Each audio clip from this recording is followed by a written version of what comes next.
Andhra Pradesh police శాఖలో ఒక వెలిగినటువంటి Vijay Paul గతంలో రఘురామకృష్ణరాజు గారి మీద థర్డ్ డిగ్రీ కేసులో విజయ్ పాల్ అరెస్ట్ అవ్వడం చర్చనీయాంశంగా మారింది. ఆయన పోలీసుల విచారణలో అప్రూవర్గా మారి అసలు అప్పుడు ఏం జరిగింది, రఘురామకృష్ణరాజు గారి మీద థర్డ్ డిగ్రీ ప్రయోగించమని ఎవరు చెప్పారు, ఇటువంటి అంశాలన్నీ కూడా ఆయన ఆంధ్రప్రదేశ్ పోలీసులకు చెప్పినట్లుగా ఒక వార్త ఇప్పుడు సోషల్ మీడియాలో చక్కర్లు కొడుతున్న నేపథ్యంలో ఈ అంశంలో అసలు ఏం జరిగింది అనేది మనం విశ్లేషణ చేసుకునేటువంటి ప్రయత్నం చేద్దాం. ప్రస్తుతం మనతో పాటు ఉన్నారు ప్రముఖ సీనియర్ జర్నలిస్ట్ మండవ దుర్గాకుమార్ గారు. సార్తో మాట్లాడదాం. సార్ నమస్తే అండి. నమస్కారం కృష్ణ గారు, మన వీక్షకులకు కూడా నమస్కారం. విజయ్ పాల్ ఆంధ్రప్రదేశ్ పోలీస్ శాఖలో ఒక వెలిగారు ఒకప్పుడు. గతంలో ఆయన రఘురామకృష్ణరాజు గారి కేసులో రఘురామకృష్ణరాజు గారి మీద థర్డ్ డిగ్రీ చేసిన నేపథ్యంలోనే ఆయన అరెస్ట్ అయ్యారు. ఆయన పోలీసు విచారణలో అప్రూవర్గా మారి కొన్ని సంచలనమైనటువంటి నిజాలను బయటపెట్టారు అంటూ కొన్ని వార్తలు వస్తూ ఉన్నాయి. ఏంటి సార్ అసలు విచారణలో విజయ్ పాల్ గారు ఏం చెప్పారు, పోలీసులు విజయ్ పాల్ని ఎందుకు అదుపులోకి తీసుకున్నారు, అసలు ఏం జరుగుతుంది ఈ అంశంలో అంటే ఏం చెప్తారు? మీరు అన్నట్టు విజయ్ పాల్ ఎవరో 2021కి ముందు రఘురామరాజు గారిని అరెస్ట్ చేయక ముందు, రఘురామరాజు గారి మీద థర్డ్ డిగ్రీ ప్రయోగించక ముందు ఎవరికి తెలియదండి. మీరు అన్నట్టుగా రఘురామరాజు గారి మీద థర్డ్ డిగ్రీ ప్రయోగించడం అనేది 2 తెలుగు రాష్ట్రాలే కాదు, పార్లమెంట్ సభ్యులు కానీ నేషనల్ లెవెల్లో కూడా అది ఒక తీవ్రమైన అంశమైంది. ఒక సిట్టింగ్ పార్లమెంట్ సభ్యుడిని ఆ విధంగా థర్డ్ డిగ్రీలో కొట్టిన సందర్భం నేను నా 45 ఏళ్ల జర్నలిస్టిక్ అనుభవంలో కూడా ఇప్పుడు వినలేదు, చూడలేదు కూడా. ఓకే. గతంలో ఏంటంటే అసలు ఎంపీ జోలికి రావాలంటే పోలీసు ఎప్పుడైనా కూడా వాళ్ళకి ఒక ప్రివిలేజెస్ ఉంటాయి.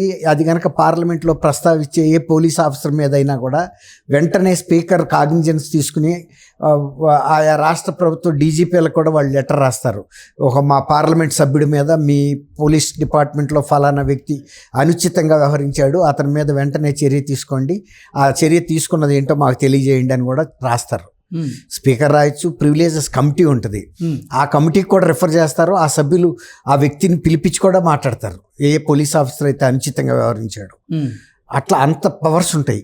ఓకే. కానీ రఘురామకృష్ణరాజు గారికి కేంద్రంలోనూ తర్వాత బీజేపీలోనూ అంత పలుకుబడి ఉన్న తర్వాత పార్లమెంటరీ వ్యవస్థలో ఈ సిట్టింగ్ లోక్సభ సభ్యులకు కానీ రాజ్యసభ సభ్యులకు కానీ ఇన్ని ప్రివిలేజెస్ ఉన్నా అది చూసి చూడనట్టుగానే వ్యవస్థలన్నీ వ్యవహరించినాయండి, ఇంక్లూడింగ్ న్యాయ వ్యవస్థ కూడా. ఓకే. అంటే సరైన న్యాయం అయితే జరగలేదు, సరైన దృష్టి 100% దృష్టి దాని మీద పెట్టలేదు. అసలు అట్లా పెట్టుంటే ఇవాళ రాక విజయ్ పాల్ అరెస్ట్ కాకుండా ఉండటం, ఈ కేసు ఇన్నాళ్ళు అసలు కేసే బుక్ చేయకపోవటం అనేది చాలా విచిత్రమైన అంశం అన్నమాట. అంటే ఇన్ని వ్యవస్థలు ఉండి కూడా చర్య తీసుకోవటానికి మరి ఎందుకు సాహసించలేదు, ఎందుకు ఉపక్రమించలేదు, అసలు ఎందుకు ఈ వ్యవస్థలు అన్యమస్కంగా వ్యవహరించినాయి, చూడనట్టుగా ఎందుకు వ్యవహరించినాయి అనేది కూడా ఒక పెద్ద చర్చకి దారితీసింది. ఇది అసలు ఇది ఒక పెద్ద ఉదాహరణగా నిలిచింది. భారతదేశ పార్లమెంటరీ చరిత్రలో ఒక పార్లమెంట్ సభ్యుడి మీద ఇలాంటి దాష్టికం జరిగి పోలీసులు, అది వాళ్ళ పార్టీకి చెందిన ప్రభుత్వం, అంటే ఏదైనా యాజిటేషన్లో లాఠీ చార్జ్ చేయటం వేరు, ఇంటి నుంచి బర్త్డే చేసుకుంటుంటే పక్క రాష్ట్రంలో అంటే అనఫిషియల్గా వచ్చి అనధికారికంగా ఎత్తుకుపోయి దాదాపు కిడ్నాప్ చేసినట్టుగా వెళ్ళి, అది ఇంట్రాగేషన్లో చేసిన ఇది కూడా దెబ్బలు కూడా కాదు.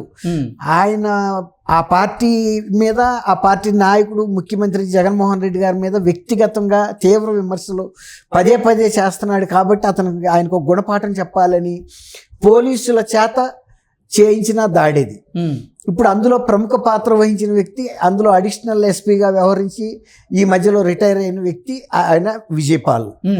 సార్ పోలీసుల విచారణలో విజయ్ పాల్ గారు అదుర్స్ సినిమా డైలాగ్ను ఒకదాన్ని గుర్తు చేసినట్లుగా, ఏమడిగినా కానీ తెలియదు, గుర్తులేదు, మర్చిపోయా అని మాత్రమే సమాధానం చెప్పినట్లుగా కొన్ని వార్తలు వచ్చిన నేపథ్యంలో మరి ఇప్పుడు అదే విజయ్ పాల్ గారు అప్రూవర్గా మారిపోయారని, పోలీసు విచారణలో సంచలనమైనటువంటి నిజాలను బయటపెట్టారు అనేటువంటి వార్తలు వస్తున్నాయి.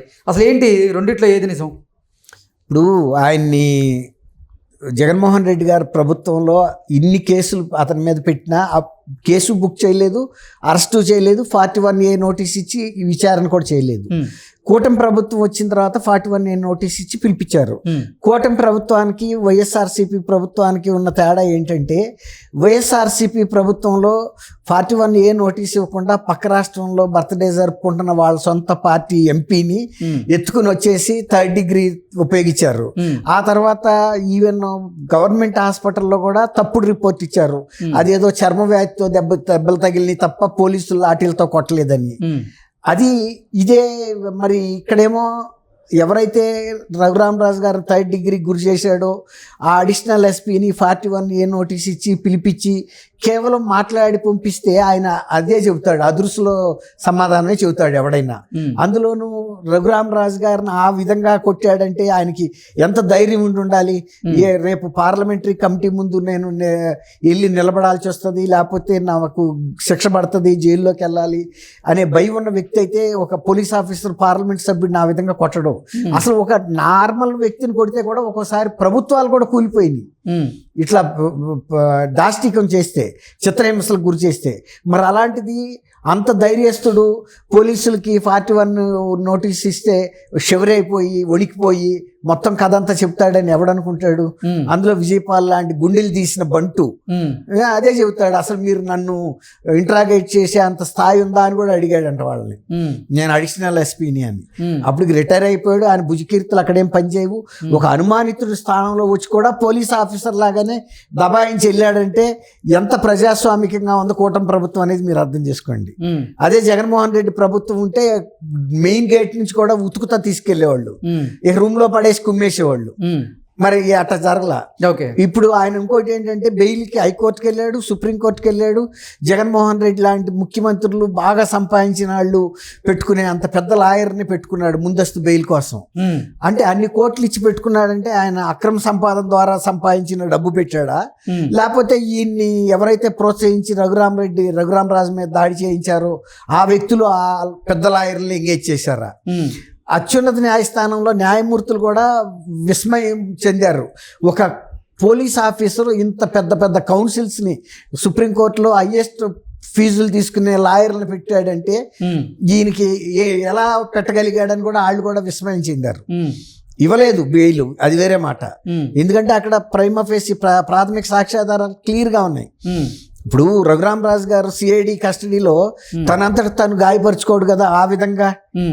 తర్వాత గుంటూరు హాస్పిటల్లో వైఎస్ఆర్సీపీ ప్రభుత్వంలో ఉన్న ఒక నాయకుడు భార్య అక్కడ డాక్టర్గా ఉండి ప్రధాన సూపరింటెండెంట్గా, ఇది స్కిన్ అంటే చర్మ వ్యాధి వల్ల వచ్చిన ఎలర్జీ తప్ప దెబ్బలతో కొట్టింది కాదని అంత తప్పుడు రిపోర్ట్ రాయించారు. ఆయనకి సరైన ట్రీట్మెంట్ కూడా అక్కడ ఇవ్వలేదు. అసలు అక్కడ ఆయన ప్రాణ రక్షణ కూడా లేదు. ఆ టైంలో ఆయన సుప్రీంకోర్టులో ఒక పిటిషన్ పెట్టుకుంటే సుప్రీంకోర్టు ఆయన రెస్క్యూకి వచ్చింది. ముందు ఆయన్ని ఆంధ్రప్రదేశ్ నుంచి బయటకు తీసుకొచ్చేయండి, వైద్యం కూడా అక్కడ జరగట్లేదు, రెండోది ఆయనకి ప్రాణాపాయం కూడా ఉంది కాబట్టి ఏదన్నా సంరక్షణలో అని అప్పుడు సికింద్రాబాద్లోని ఆర్మీ హాస్పిటల్కి తీసుకొచ్చారు. ఆర్మీ హాస్పిటల్లో ఆయనకి జరిగిన గాయాలు 3rd డిగ్రీ మూలాన జరిగిందని చెప్పారు.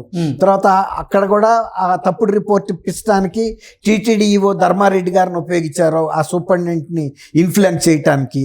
కానీ అది సాధ్యం కాలేదు, ఎందుకంటే ఆర్మీ ఆఫీసర్స్ అలా లొంగరు.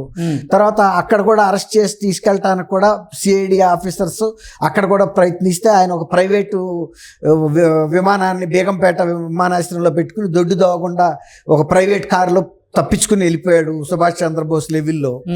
అంటే అట్లాంటి కేసులో ఉన్న ఇతను విజయపాల్ ఇప్పుడు గనక ఆయన్ని సైబాల్ రాసి పంపించేశారనుకోండి సమ్మగా, రేపు రఘురామరాజు వాళ్ళ డిప్యూటీ స్పీకర్ స్థానంలో ఉన్నాడు. ఇప్పుడు దొరికినప్పుడు అతన్ని నన్ను కొట్టారు, మరి మొన్న ఇతన్ని ఎందుకు రాసి మర్యాదలు చేశారు బోరుగడ్డ అనిల్ లాగాను, అతనితో చెప్పించొద్దా అని అడగడా? కాబట్టి ఖచ్చితంగా అతను అప్రూవర్ గారు మారాల్సే వస్తుంది. ఎందుకంటే పోలీసులు మరి ఇప్పుడు విజయపాల్ గారు అప్రూవర్గా మారి ఎటువంటి సంచలన నిజాలను వెల్లడించారు? ఆయన ఏం చెప్తాడు, తను పై బాస్ సునీల్ కుమార్ చేయమని చేశాను చెప్తాడు ఫస్ట్ మాట. సునీల్ కుమార్ దగ్గరికి వెళ్తే నేను కాదు చేప నువ్వు ఎందుకు ఎండలేదంటే కారణాలు చెప్పినట్టు నన్ను సజ్జల రామకృష్ణారెడ్డి చేయమని చేశాను అంటాడు. సజ్జల రామకృష్ణారెడ్డి అడిగితే నాకు రఘురామరాజు గారికి కాదు ఉంది తగదా, పెద్ద ఆయన జగన్మోహన్ రెడ్డికి ఆయనకి కక్ష ఉంది రాజకీయంగా. ఆయన చెప్పాడు కాబట్టి నేను ఒక మెసెంజర్ పాత్ర పోషించాను, పోస్ట్ మ్యాన్. సునీల్కి చెప్పాను. ఆ తర్వాత సునీల్ను సీఎం కూడా మాట్లాడుకున్నారు కాబట్టి వాళ్ళిద్దరు ఇచ్చుకున్న ఆదేశాల ప్రకారం చేస్తారు తప్ప నేను చెప్తే కొట్టరు కదా అని తప్పించుకుంటాడు. ఇప్పుడు ఎవడం మీదేసుకుంటాడండి, ఎవరు వీలున్నప్పుడు వాళ్ళు తప్పించుకుంటారు. జగన్మోహన్ రెడ్డి కూడా ఒక్కోసారి ఒక మాట చెప్పొచ్చు, నాకు కూడా ఏం తెలీదు, ఏదన్నా దేవుడు ఏమన్నా కొట్టాడేమో మరి ఆ ఆఫీసులోను. ఆయన ఒకసారి చెప్పాడు కదా, చంద్రబాబు గారిని ఎవరు ఎత్తేసారంటే నాకు కూడా తెలియదు, కేంద్రం ఎత్తేసిందేమో అన్నాడు. అట్లాగే ఈసారి నేను ఏదో బైబిల్ చదువుకుంటున్నా 4 గోడల మధ్యలోను, మరి ఆ ఏసై వెళ్ళి ఏమైనా కొట్టాడేమో నాకు తెలియదు అంటాడు. అంతే. Okay okay sir, thank you so much అండి. థ్యాంక్ యూ కృష్ణ గారు. మన